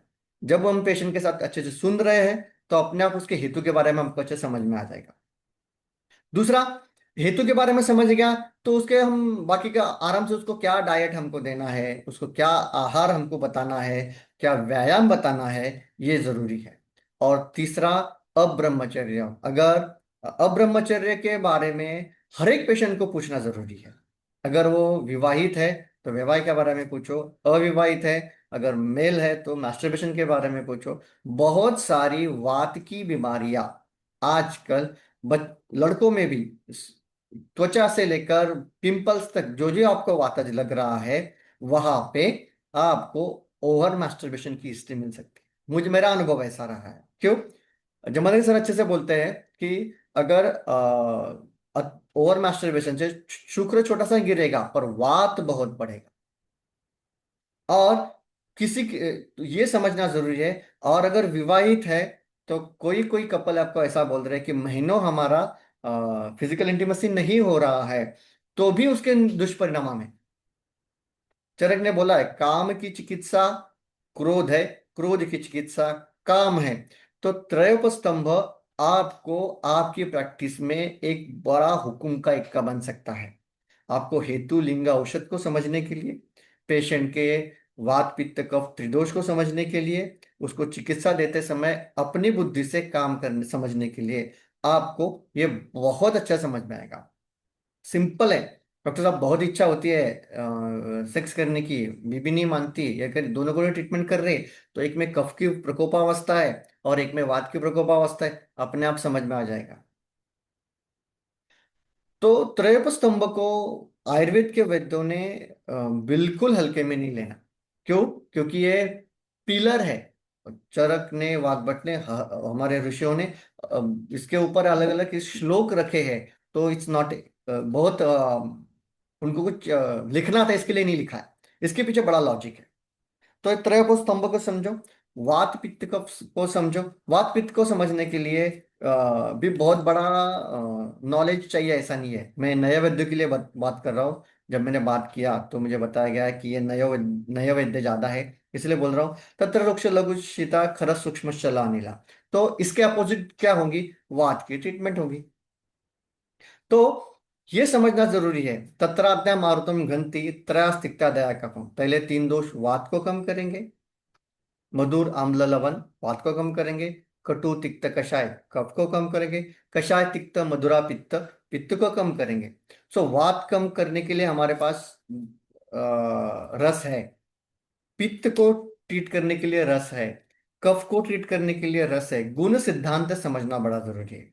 वात पित्त को अगर चिच्चे आपको ट्रीट करना है तो आपके पास मधुर रस है। अगर आपको बस पित्त कफ को ट्रीट करना है तो आपके पास तिक्त कषाय रस है। पर अगर आपको वात कफ को ट्रीट करना है तो देर इज नो रस। वात कफ को ट्रीट करने के लिए आपको वीर्य को समझना पड़ेगा, उष्ण वीर्य औषध देना पड़ेगा, ताकि वो वात को भी कम करेगा, कफ को भी कम करेगा। ये छोटी छोटी छोटी छोटी ट्रिक्स हम जब समझने लगेंगे तो प्रैक्टिस में बड़ा मजा आएगा। और हर एक पेशेंट अपना अलग लेवल का कैसे काम करेगा, उसको समझना पड़ेगा। ये हो गया प्रैक्टिस के लिए। और वैद्यों को प्रैक्टिस में सुधार लाने के लिए और क्या चाहिए? तो एक अच्छी सी टीम बिल्डिंग भी चाहिए। अगर आप नहीं समझते हो तो नहीं चलेगा। मैं वैद्य हूं, हमारे पास परिचारक का भी गुण बोला है। जितने वैद्यों के गुण है वैसे ही परिचारक के गुण है, औषध के गुण है। तो अच्छा स्टाफ होना ये जरूरी है। और अच्छा स्टाफ ऐसा कुछ नहीं होता, हमारा रिफ्लेक्शन ही, वैद्यों का रिफ्लेक्शन ही वैद्यों का स्टाफ है। जैसे मैंने अभी थोड़ी देर पहले बताया कि आप निर्विकार में किसी भी डॉक्टर्स को मिलते हो जहाँ पे वो आरएमओ शिफ्ट कर रहे हैं, और जो कोर ग्रुप के मेंबर है, other than Nilesh sir and Sarika ma'am, जो कोर ग्रुप में वहाँ पे काम कर रहे हैं, वो प्राजक्ता मैम होंगी, अक्षय होगा, अभय होगा, और भी बहुत सारे लोग हैं। तो ये लोग, ये उनका रिफ्लेक्शन है। नीलेश सर को कुछ पूछेंगे तो देने के लिए बैठे, तो उनका स्टाफ, उनके डॉक्टर्स को पूछेंगे वो भी देने के लिए बैठे, उनका स्टाफ को पूछेंगे वो भी देने के लिए बैठे। तो your staff, your team is your reflection. तो वैद्य को अच्छे से आचार रसायन को संभालना है। हमको अपने क्लिनिक के प्रति इंटेग्रिटी रखना बड़ा जरूरी है। ये बहुत इंपॉर्टेंट है। तभी वो स्टाफ के ऊपर जाएगा क्यों? क्योंकि आपका स्टाफ, आपके थेरेपिस्ट, आपकी टीम मेंबर ही आपके और आपके पेशेंट के बीच का दुआ है। अगर हम अच्छे से स्टाफ को क्रिएट नहीं कर रहे, हम तो, मैं और हर्षिता मैम, हम दोनों जब तक वो थेरेपिस्ट को लेके, स्पेशली क्योंकि थेरेपिस्ट पंचकर्मा कर रहा है और वो पंचकर्मा रूम में है, वहां पे हम नहीं है, वो पेशेंट, वो थेरेपी जब तक वो उसका, हम पूरा का पूरा मेंटली ऑपरेशन नहीं करते, उसको लाइफ के बारे में बताएंगे, उसको पॉजिटिविटी के बारे में बताएंगे, इंटेग्रिटी के बारे में बताएंगे, ऑथेंटिसिटी के बारे में बताएंगे, कमिटमेंट के बारे में बताएंगे, टाइम मैनेजमेंट के बारे में बताएंगे, अपनी जबान की कीमत के बारे में बताएंगे। डॉक्टर ने एक समय टाइम दिया है, तो उस समय पे मुझे अपने क्लिनिक पे हाजिर रहना है, तो अपनी टीम भी अपने आप आ जाएगी। जो डॉक्टर टाइम पे नहीं आ रहे, उनके पेश तो आप क्या टाइम पे आएगा? एकदम सिंपल सा है। तो जब तक मैं और मैम उस टीम को तैयार नहीं करते, तब तक हम उनको पेशेंट नहीं देते। और एक बार वो जुड़ गए, जैसे मैंने बताया, हमारे पास जो स्टाफ जो पुराना जुड़ गया है, तो आज भी मेरे पास जो बेसिक हमारे जो 6-7 थेरेपिस्ट है, वो मोर देन 7-8 साल से हमारे साथ काम कर रहे हैं। तो ये इंपॉर्टेंट, तो हमको हमारे टीम के ऊपर संभालना है। हमारे टीम को, your team is your backbone, हमारा रिफ्लेक्शन है टीम का। और जैसे मैं आपको बोलता हूं, your staff is not work for money, your staff is not work for anything. क्योंकि आपके स्टाफ को लगना चाहिए, यार मैं यहाँ पे आने के बाद, आपके क्लिनिक में, हॉस्पिटल में आने के बाद मैं घर का टेंशन भूल जाता हूँ, स्ट्रेस भूल जाता हूँ, इतना पॉजिटिव एनवायरनमेंट मुझे यहाँ पे मिलता है। तो वो पॉजिटिव एनवायरनमेंट आपके पेशेंट तक जाएगा। वो पॉजिटिव एनवायरनमेंट आपके पेशेंट तक गया, तो पेशेंट के ठीक होने के चांसेस बढ़ेंगे। पेशेंट के ठीक होने के चांसेस बढ़ेंगे, तो अपने आप अपना ही नाम होगा, नेम मिलेगा, फेम मिलेगा, सब कुछ मिलेगा। वो तो होना ही होना है। हमारे साथ अगर बड़े पेशेंट, जैसे पेरेंट्स है, वो ठीक हो गए, तो फिर क्या करेंगे? पेरेंट्स ठीक होंगे तो बोलेंगे, मेरे डॉक्टर साहब, मेरा तो माइग्रेन ठीक हो गया, पर मेरा बेटा है ना, खाना ही नहीं खाता। आप अगर हम अच्छे से उनको सुन रहे हैं, तो उनको समझेंगे, अच्छा आपका बेटा खाना नहीं खाता, तो आप उनको 2-3 क्वेश्चन पूछ लो। अच्छा, उनके शरीर में आप अगर हाथ लगाते हो तो हमेशा गर्म रहता है क्या? तो बच्चों में काफी बार जीर्ण ज्वर की हिस्ट्री मिलती है, जो बच्चे खाना नहीं खाते।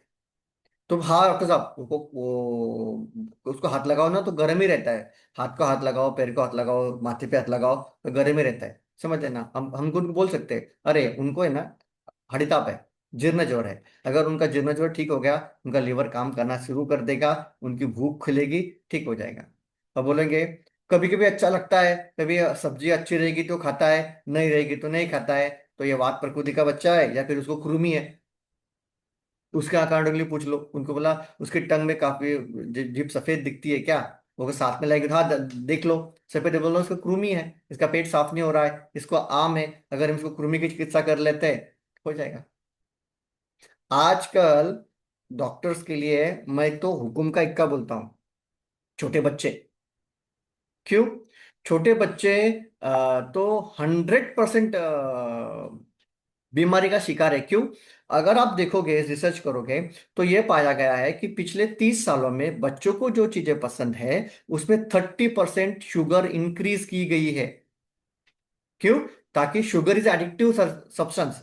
वो बार बार बच्चे बिस्किट मांगेंगे, चॉकलेट मांगेंगे, वही फ्लेवर मांगते रहेंगे, और अति सेवन वो शुगर का करते रहेंगे, तो कृमिजन्य पेशेंट बनने वाला है। कृमि का पेशेंट बन गया। कृमि को अच्छे से ठीक करो। कृमि के बस्ती है बहुत सारे अच्छे से, जिन्होंने कोर्स किया होगा, हमने हमने तो शुरू कर दिया। सहचर, अपना सादा तिल तेल और कुरुमिग तेल, जो विडंग का तेल है, साथ में त्रिफला का निरोह बस्ती, बाद में अनारसल का निरोह बस्ती, 3 दिन का दे दो। बहुत अच्छे से कृमि का पाचन अच्छे से होता है, बहुत अच्छे से काम होता है, पेशेंट की तीसरे दिन भूख खुल जाती, और बहुत अच्छा बढ़िया काम होता है। अगर ना भी कुछ मिल जाए, तो पेरेंट्स आपके पास आए, तो सुवर्ण प्राशन तो उनको बोल दो। सुवर्ण प्राशन जैसे उनको बोल देते हैं ना, अपने आप आपको पेशेंट मिल जाएंगे। तो पेशेंट को बढ़ाते आना, प्रैक्टिस को बढ़ाना, इसके लिए भी थोड़ा सा हमको समझना पड़ेगा, हमको पेशेंट से बात करना पड़ेगा। करंस तेल, जो मैंने बोला था, करंस तेल का बस्ती रहोगे ना, बाद में दो नवसन, बाद में दो निरोह, तो अपने आप कृमि का पतन हो जाएगा, बच्चे अपने आप आएंगे। और जैसे अब बात करोगे, उनके साथ शेयर करोगे, हमारा स्टडी अच्छा रहेगा। तो हम 1-2 क्वेश्चन ऐसे, खांसी आती है डॉक्टर साहब, तो खांसी में कफ आ रहा है क्या? खांसी में सूखी आ रही है क्या? अच्छा, सूखी आ रही है क्या, तालिसा दे दो। कफ आ रहा है क्या? कर्पूरा दे दो। नहीं, कभी खांसी आती है, कभी सूख रहा है, तो सितोपलाद मिक्स करना पड़ेगा क्या? अपने हिसाब से ये देखो। पेशेंट का रिकवरी फास्ट मिल जाएगा। पेशेंट का रिकवरी फास्ट होगा, अपने आप आ जाएगा। और क्वचित धर्म, क्वचित अर्थ, क्वचित मैत्री, क्वचित यशा, ये आपको संभालना पड़ेगा। कुछ कनेक्टिविटी के लिए आपको 2-4% लोगों को कम पैसे में या फिर फ्री में देता आना पड़ेगा, तो पड़ेगा। कुछ हमारे रिश्तेदार जो हमको नहीं सुनते थे, वो आज हमारा प्रैक्टिस देख के बोलते अब हम पंचकर्मा करा से पैसे देने का नाम नहीं। वो तो हर एक अपने को संभालना पड़ेगा। उसको अपने को अपनी युक्ति यूज करनी पड़ेगी, और तभी ये बन पाएगा। आप अपने साथ ही काम करते रहो, और अ, अपने और के साथ ही काम करते रहो, तो बहुत अच्छे से काम होते रहेगा। और प्रैक्टिस, आपके सामने जो पेशेंट है उसको तहे दिल से ठीक करो, अपने आप प्रैक्टिस ग्रो होती रहेगी। आज ये 5 बेड का hospital,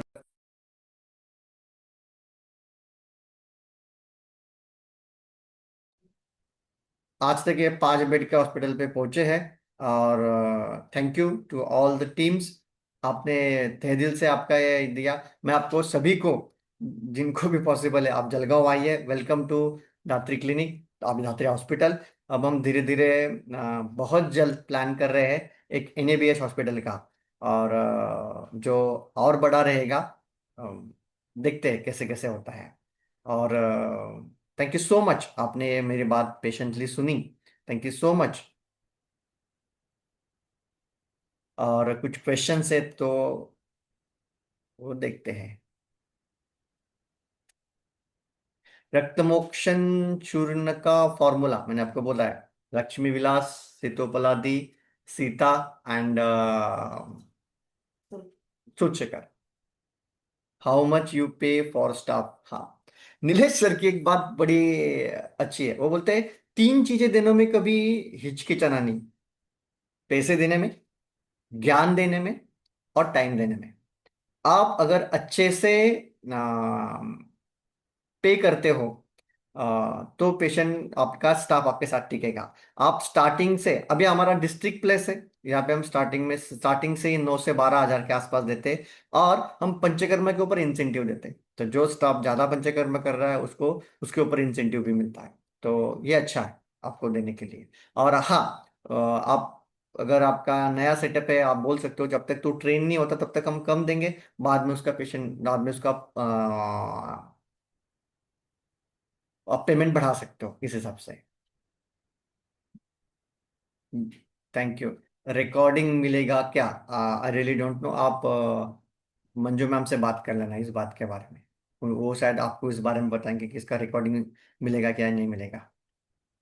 thank you for inspirational lecture, thank you so much. Clinic का रजिस्ट्रेशन का प्रोसेस क्या होता है? क्लिनिक का रजिस्ट्रेशन प्रोसेस बहुत ईजी है। आप हॉस्पिटल रजिस्ट्रेशन का पूछ रहे हैं क्या? अगर आप हॉस्पिटल रजिस्ट्रेशन का पूछते हो कि आपके लोकल जो अथॉरिटी है, जैसे मेरा जलगांव एक डिस्ट्रिक्ट प्लस है, तो यहाँ पे महानगर पालिका है, तो महानगर पालिका के एक ऑफिस होता है, वहां से उसका परमिशन लेना होता है, और हम हॉस्पिटल खोल सकते हैं। कफ की मेडिसिन, वेट, हाँ, गीली काशी है तो कर्पूरादि चूर्ण, त्रिभुवन कीर्ति, अगर पित्त ना है तो इससे अच्छा रिलीफ आ जाता है। Thank you, thank you, thank you so much. आप सब लोग इसको अप्रिशिएट कर रहे हैं, इससे I am really thank you. आपने सुना, इसके लिए thank you. Fallopian tube blockage कैसे सर एक विचार? बहुत इंपॉर्टेंट क्वेश्चन है। फैलोपियन ट्यूब ब्लॉकेज का अच्छे से विचार कर सकते हैं। फैलोपियन ट्यूब ब्लॉक, आपके पहले उसको HSC, हिस्टेरियो साल्पेंजियोग्राफी कर लेना। उसके बाद अगर थोड़ा सा दिखता है वहाँ पे, तो 4 दिल का बस्ती, 4 तेल का उत्तर बस्ती, उससे काफी अच्छा रिजल्ट आता है। और उसका वमन या विरेचन या बस्ती आपके हिसाब से पेशेंट की हिस्ट्री लेके वो करना जरूरी है, तो बहुत अच्छे से फायदा इसमें हो जाता है। पूरा का पूरा फैलोपियन ट्यूब अगर जगह ही नहीं है तो मुश्किल है, पर काफी चीजों में इसको अच्छा फायदा होता है इसका। सर हम जो भी क्लास में सुनते हैं वो अप्लाई करने में उतना कॉन्फिडेंस नहीं आता है सर, बिकॉज हम प्रैक्टिकली पेशेंट्स नहीं देख रहे थे, तो कॉन्फिडेंस कैसे बढ़ाए। अच्छा, आप अगर स्टूडेंट होंगे ना, तो आप ये सुन रहे हो पर आपके पास पेशेंट नहीं है, और तो आपका कॉन्फिडेंस नहीं बढ़ रहा है। मैं बोलता हूँ अपने चाची चाचा नाना नानी फूफा फूफी आजू का बाजू का किसी को भी पकड़ो, अपना केस पेपर निकालो, उससे हिस्ट्री लो, हेतुलिंगा औषध का सुझाव निकालो, उनको बस परहेजी के बारे में समझाओ, उनका पथ्य सही करो, तो काफी हद तक उसको रिलीफ आ जाएगा। बोले तूने मेरे को दवाई नहीं दिया फिर भी मेरे को ठीक लगने शुरू कर दिया है, तो आपका कॉन्फिडेंस बढ़ जाएगा। अगर आप छोटा मोटा दवाई दे सकते हो तो दे दो। वात पित्त कफ, वात को शमन करने के लिए दो चार चूर्ण लेके आओ, पित्त को शमन करने के लिए दो चार चूर्ण लेके आओ, कफ को शमन करने के लिए दो चार चूर्ण लेके आओ।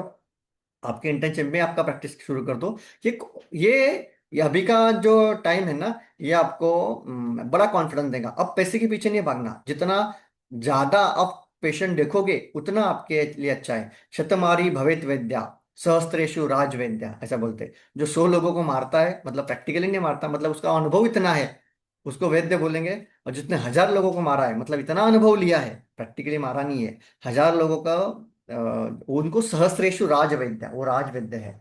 तो एक किसी को अगर स्विमिंग सीखना है, तो अगर बोलेगा मैं हाथ में पानी में ऐसा हाथ मारूंगा वैसा हाथ मारूंगा, और प्रैक्टिकली पानी में नहीं कूदा, तो उसको स्विमिंग नहीं आएगी, भले उसने कागदोपत्री पीएचडी कर ली, तो उसको जब तक वो पानी में नहीं उतरेगा तब तक कॉन्फिडेंस नहीं आएगा। उसी तरह जब तक आप पेशेंट नहीं देखोगे आपको कॉन्फिडेंस नहीं आएगा। Thank you.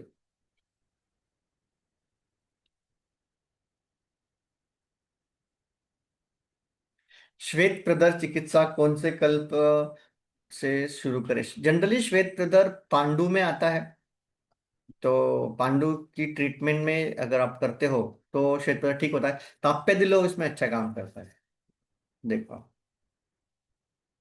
और अब लोकल धावन चूर्ण दे सकते हो, त्रिफला यष्टि का धावन। अगर कफज लग रहा है तो पित्तज लग रहा है तो त्रिफला और यष्टि का धावन, कफज है तो त्रिफला और रजनी हल्दी का ऐसा मिक्स करके आप धावन चूर्ण को बना के दे सकते हो, तो काफी अच्छा फायदा मिलेगा। लोध्र वरा मैंने त्रिफला और निम्ब ऐसा कॉम्बिनेशन है हमारा क्लिनिक का, वो भी हम देते हैं। उससे धावन करने से काफी हद में श्वेत प्रदर में फायदा शुरू होता है। सर न्यू क्लिनिक अभी शुरू किया है, ओपीडी बढ़ाने की आइडियाज देंगे क्या? जरूर, जो भी पेशेंट है उसको दिल से ठीक करो, आजू बाजू के लोगों से जाके मिलो, आजू बाजू के स्कूल में जाओ, स्कूल में फ्री में लेक्चर दो, फ्री में कैंप लो, आ, और बस बात करो अपने लिए बात करो, बस करते रहो करते रहो करते रहो, वो होते रहेगा। आमिर खान को भी चिल्ला चिल्ला के बोलना पड़ता है मेरी फिल्म आ रही है मेरी फिल्म आ रही है मेरी फिल्म आ रही है, तो हम क्यों ना बोले। इंस्टाग्राम इट्स वेरी गुड माध्यम, आजकल सोशल मीडिया से हम बहुत अच्छे से कर रहे हैं, तो अपने अदर स्किल बढ़ाना जरूरी है। आपको अगर मैं एक ये बोलूँ तो एक स्टैनफोर्ड करके विद्यापीठ है, अमेरिका का बहुत बड़ा विद्यापीठ है। तो स्टैनफोर्ड विद्यापीठ ने एक उन 400 साल पुराना विद्यापीठ है शायद, तो उन्होंने 10,000 लोगों को एक ऑनलाइन फॉर्म भेजा था कि what is the need of success. जो स्टैनफोर्ड के ग्रेजुएट है पर लाइफ में सक्सेसफुल है, ऐसे 10,000 लोग विद्यापीठ ने चूज किए, उनको ऑनलाइन फॉर्म भेजा और बोला कि सक्सेस की रेसिपी क्या है, कि हमको जीवन में सक्सेसफुल बनना है तो क्या करना चाहिए। तो दो चीजें बाहर निकल के आई। तो एक आया domain expertise and other is soft skill.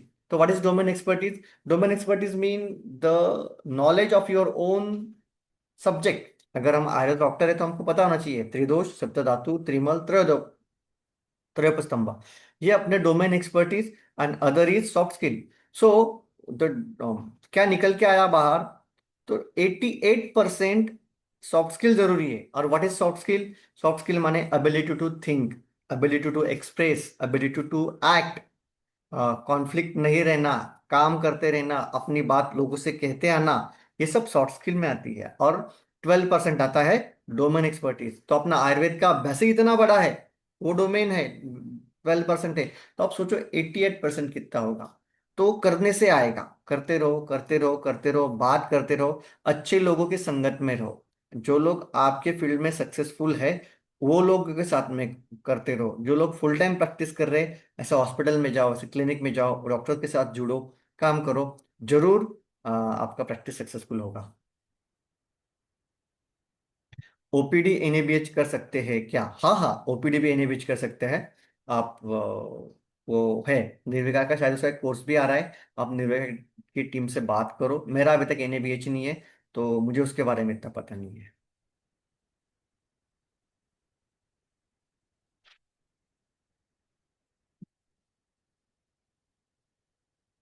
वाचनामध्ये सातत्य कसे ठेवता येईल? तो हमारा, if you think our life is on depend on mood, feeling, thoughts, तो कुछ नहीं होगा।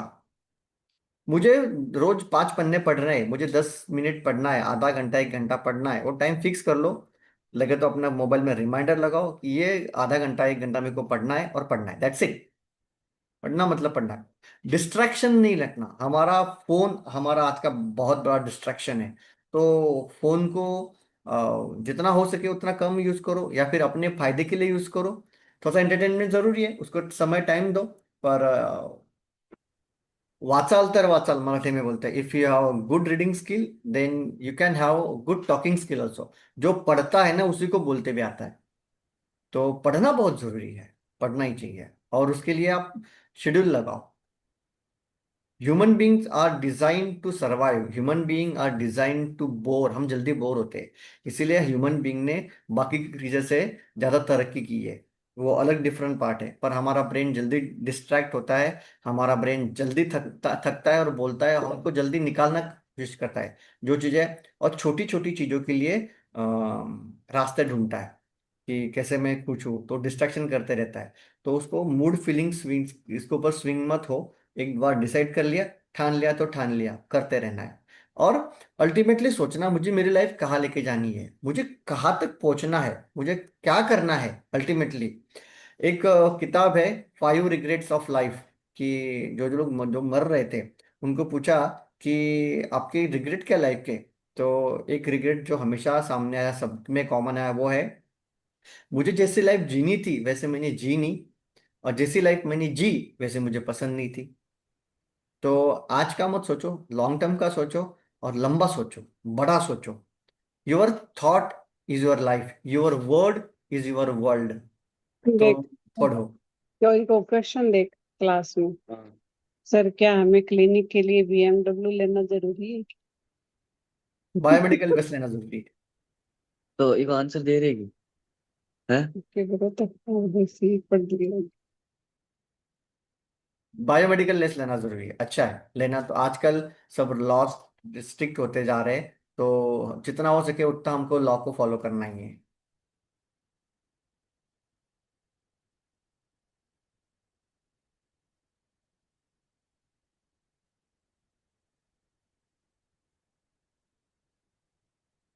Sir, I'm final year MD, but I haven't got practical exposure.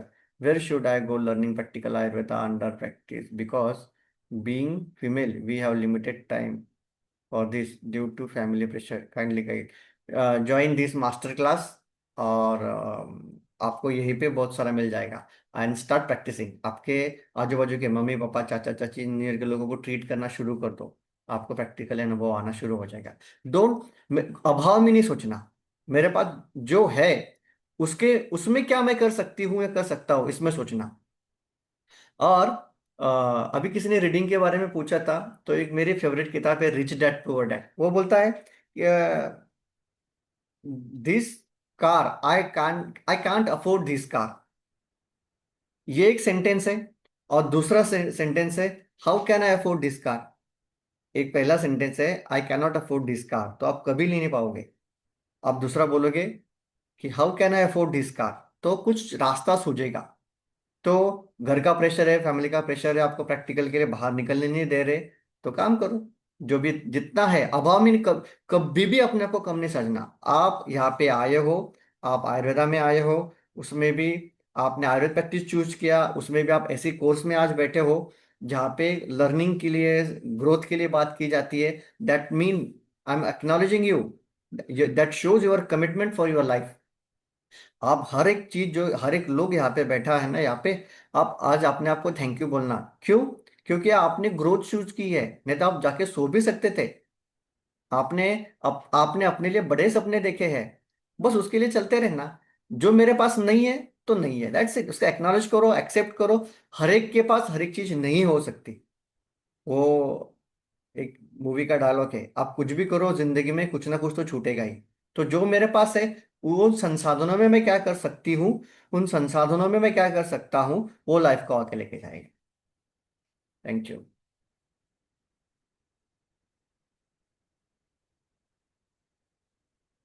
सिस्टैटिस का मैनेजमेंट कैसे करें? फीमेल पेशेंट, मूत्रदान 9 मंथ से है, आयुर्वेद चिकित्सा से लाभ हुआ बट थोड़ा है, कैसे विचार करें? पित्त का प्रकोप है, आपके हिसाब से वो विरेचन देखो, और घृत कल्पना शुरू करो। पहले अच्छे से उसका पित्त का शोधन करो, विरेचन करो। पित्त का विरेचन होने के बाद प्रॉपर तिक्तरस से दवाइयाँ शुरू करो। तिक्तरस शुरुआत में तिक्तरस की दवाई शुरू करो, और बाद में घृत कल्पना, महातिक्तक घृत, तिक्तक घृत, या फिर शतावरी घृत, अष्टमधि घृत, ऐसी घृत कल्पना जो शीत है, ऐसे दवाई शुरू करो। बहुत अच्छे से फायदा हो जाएगा। पीछू रखना अष्टमधु तेल का, अष्टमधु घृत का, वो भी फायदा करेगा। L4-5 ज्यादा कैसे आए, कैसे विचार करें? ये तो आना ही आना है, बस्ती करना। कोई भी स्पाइन का पेशेंट रहो, बहुत अच्छे से काम होता है बस्ती करना। पंचतिक्त निरूह धान्वंतर तेल का व्यत्यासात आपके हिसाब से देख लेना, और फिर आखिरी के 4 बस्ती तिक्त क्षीर बस्ती के, बहुत अच्छे से काम होता है। Patient are not ready for vaman at all here in Mumbai problems. तो क्या कर सकते हैं? पेशेंट वमन के लिए रेडी नहीं हो रही तो ठीक है, ट्रीटमेंट चालू कर दो, चिकित्सा दो। चिकित्सा से ठीक कर। हमारे पास पेशेंट वमन के लिए रेडी नहीं है, आप वमन किस चीज के लिए कर रहे थे वो देखो, उसके हिसाब से ट्रीटमेंट शुरू कर दो। प्रैक्टिकल अड़चने तो आनी ही है, उसको हमको सुधारना पड़ेगा। रिकरेंट यूटेरिन फाइब्रॉइड में क्या विचार करें? रिकरेंट यूटेरिन फाइब्रॉइड अगर है, तो जनरली ऐसे पेशेंट्स के जो पीरियड्स है वो रेगुलर नहीं है, अपान वायु की दुष्टि है, उसका मलमूत्र का वेग देखो, मलावस्तंभ का हिस्ट्री है क्या वो देखो, अपान वायु ठीक है क्या वो देखो, पित्त का अवरोध है क्या वो देखो। उस हिसाब से काम करो। बस्ती, विरेचन एंड उत्तर बस्ती, इस तीनों से काम हो जाएगा।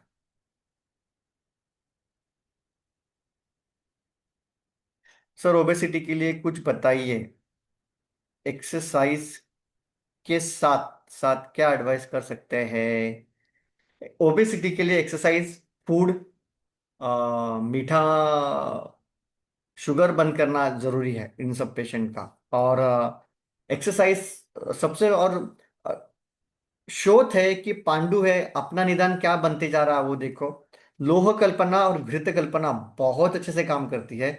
बस्ती बहुत अच्छे से काम करता है। वमन विरेचन कराओ, और उसका कर्षण करना है हमें, इस हिसाब से काम करो। 100% ओबेसिटी ठीक होती है। पेशेंट को खाने के बारे में अच्छे से समझाना, अवेयर करना बड़ा जरूरी है। ऐसे पेशेंट की शुगर बंद कर दो, बहुत सारा प्रॉब्लम का सॉल्व सॉल्व हो जाएगा। Great confidence, thank you. Thank you, thank you. Erectile dysfunction में क्या दे, क्या विचार करें? इरेक्टाइल डिसफंक्शन में हिस्ट्री टेकिंग बहुत जरूरी है। मैंने अपने पेशेंट के प्रैक्टिस में देखा है, काफी बार परफॉर्मेंस एंजाइटी रहता है, बहुत बार मेल्स को। और परफॉर्मेंस एंजाइटी, अगेन सत्पावचन चिकित्सा बहुत बहुत जरूरी है। उनका हिस्ट्री टेकिंग बड़ा जरूरी है, उनका मानसिक काउंसलिंग करना जरूरी है, और फिर वात पित्त कफ के हिसाब से क्या ट्रीटमेंट देना जरूरी है वो देखना चाहिए। बस्ती बहुत अच्छे से काम करता है। बस्तांड का बस्ते दे सकते हो, और यापन बस्तियां दे सकते हो, अगर दौर्बल्य जन्य है तो। देखो, क्लब्य ये रस धातु में आया है, अगर आप देखोगे ना, तो शुक्र धातु के क्षरण में नहीं आया है, क्लब्य रस धातु में आया है। क्यों? रस धातु में अगर आप देखोगे तो क्लैब्य लक्षण मिलता है। क्यों? क्योंकि अगर मानसिक संतुलन ठीक खराब हो गया है ना, तो क्लैब्य जल्दी आ जाता है। तो उनका स्ट्रेस कैसे मैनेज करो, वो देखना जरूरी है। तो इरेक्टाइल डिस्फंक्शन, आपको 100 पेशेंट में 100 कारण मिलेंगे, उसको ट्रीट करना जरूरी है। बस्ती उसमें बहुत फायदा करेगा, और आपका काउंसलिंग बहुत फायदा उनको। अगर वो मैरिड है तो उनको बहुत अच्छे से काउंसलिंग करो, सपोर्ट करो, उनके वाइफ को सपोर्ट करने के बोलो। आजकल दुनिया भर के सेक्सोलॉजिस्ट ये भी बोल रहे हैं कि ये बात समझना जरूरी है कि penetrative sex does not give 100% orgasm to female. 90% females को पेनिट्रेटिव सेक्स से ऑर्गेजम नहीं होता है। तो ये पूरा का पूरा उनको समझाना जरूरी है। तो how to go for that, ये बहुत अगर ये हम अपने पेशेंट को समझाते हैं ना तो हम शादियां बचा पाते हैं। मैंने देखा है कितनी सारी शादियां इससे बच गई है। नहीं तो वो लड़के के ऊपर आरोप प्रत्यारोप लग रहते हैं और शादियां टूट रही है इसके कारण से। तो सिर्फ पेनिट्रेटिव सेक्स से ऑर्गेजम नहीं आता, ये हमको समझाना जरूरी है। इसलिए त्रय स्तंभ का अभ्यास और ये पेशेंट का काउंसलिंग ये बड़ा जरूरी है। जैसे मेल्स में सेमेन निकल गया तो ऑर्गेजम आता है, वैसे ही क्लाइटोरिस का स्टिमुलेशन से फीमेल्स में ऑर्गेजम आता है। ये डॉक्टर ने खुद ने समझना जरूरी है, स्पेशली लेडी डॉक्टर ने समझना जरूरी है। तब हम अपने पेशेंट को ये समझा पाएंगे। बहुत बार ये इरेक्टाइल डिसफंक्शन या अर्ली इजैकुलेशन ये होता भी नहीं है। अगर हम प्रॉपर से हिस्ट्री देखेंगे तो लोगों को लगता है 5-5 मिनट तक वो इंटरकोर्स का प्रोसीजर होना चाहिए। ऐसा पॉसिबल नहीं है। इट्स नॉट सेम थिंग, ये इंसेन है। पर उनका काउंसलिंग और उनको समझाना ये बहुत जरूरी है। इसलिए सत्वावजय चिकित्सा अगेन इम्पोर्टेंट इसमें।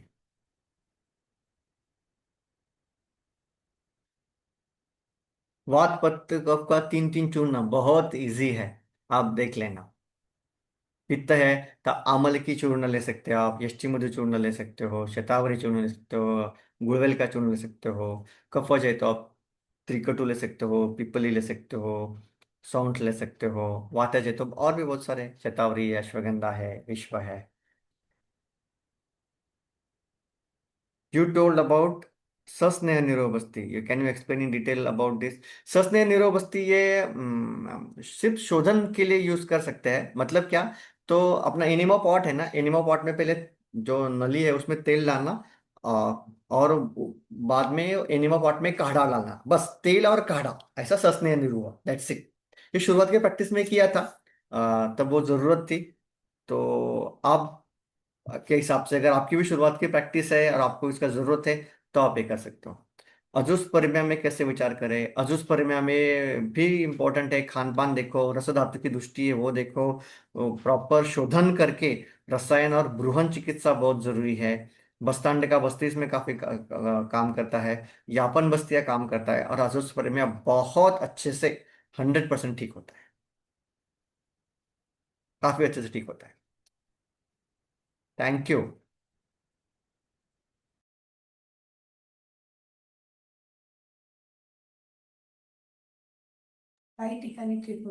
अजोस्पर्मिया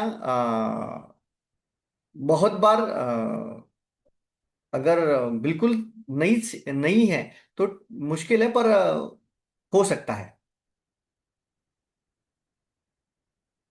ओके देन, थैंक यू। आप सभी को मेरा तहे दिल से नमन, और आप सभी को तहे दिल से मेरा बहुत बहुत प्रणाम और बहुत आपको शुभकामनाएं। आप अपनी लाइफ को बहुत आगे लेके जाइए, बहुत सक्सेसफुल प्रैक्टिशनर बनिए। और थैंक यू आपका पेशेंट लिसनिंग करने के लिए। Thank you so much. Bye.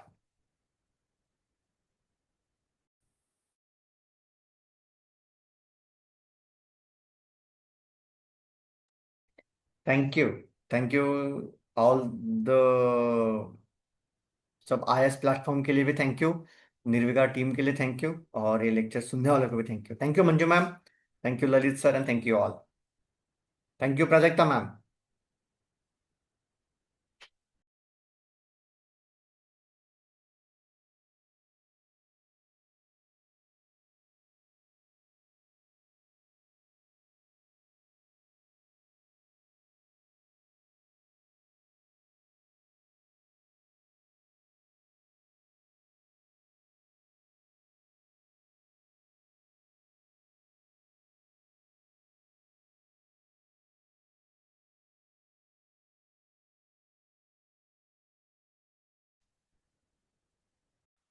Friday lab ऐसे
It's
fantastic.